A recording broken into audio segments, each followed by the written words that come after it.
When Kelly Kraft walks into the United Nations, the newly minted U.S. ambassador will face the formidable task of following in the footsteps of Nikki Halley, who had the president's ear and a cabinet post.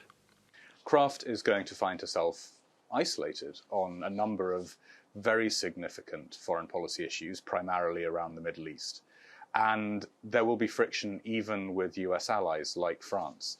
The immediate issues of contention will be the U.S. withdrawal from the Iran nuclear deal, the climate crisis, and a phantom Middle East peace plan after the bombshell resignation of its key architect, Jason Greenblatt. And Ambassador Kraft will be surrounded by more experienced and senior diplomats that will quickly know if she's up to the task. I think Kelly Kraft faces low expectations because she doesn't have a strong diplomatic record. But she does have some good political connections in Washington with players like Vice President Pence. At her confirmation hearing, Kraft was grilled about frequent absences as ambassador to Canada. She was missing in action approximately 30% of the time during her 20 months in office. Kraft and her husband, a coal company CEO, are big supporters of President Donald Trump. They gave more than $430,000 to the Trump campaign and the Republican Party. To avoid conflicts of interest, Kraft will reportedly decide whether to withdraw from UN decisions involving fossil fuels on a case-by-case basis. Haley's former spokesman knows the challenges only too well.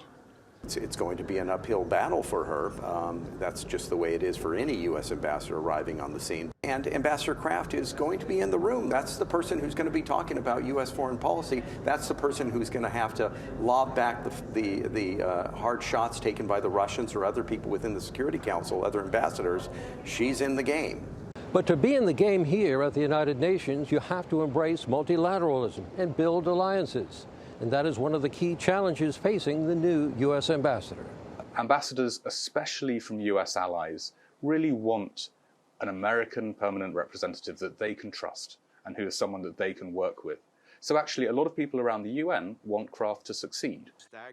In reality, Kraft's chances for success will largely depend on just how tight Trump is holding the leash. Frank Ucciardo, TRT World, the United Nations.